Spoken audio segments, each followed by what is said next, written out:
emerge Samoghe, la coppia di Samoghe che va all'interno, Gianluca Faica, la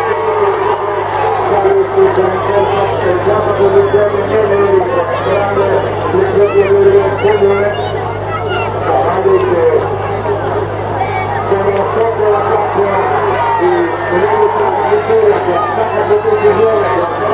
Gianluca Faica al comando, il spinto di attacchi, la fine della seconda posizione anche Samoghe con Pasquale Sali, sotto la pressione di Giovanni Santa Vittoria con Pepe Otti che guadagna il salto all'interno. Intanto continua la buona carta di Samoghe con Gianluca Faica, il secondo passaggio,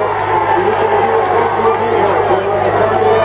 e Gianluca Faica al comando, tiene il vantaggio, nei confronti di Giovanni Santa Vittoria e Pepe Otti,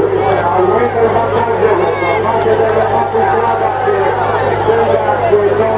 possa essere raggiunto, la prima tutto il numero di Santa Vittoria, ma il Samoghe deve margine altissimo, a metà della provata conclusiva, Samoghe con Gianluca Faica, seconda posizione con Giovanni Santa Vittoria che preserva il mezzo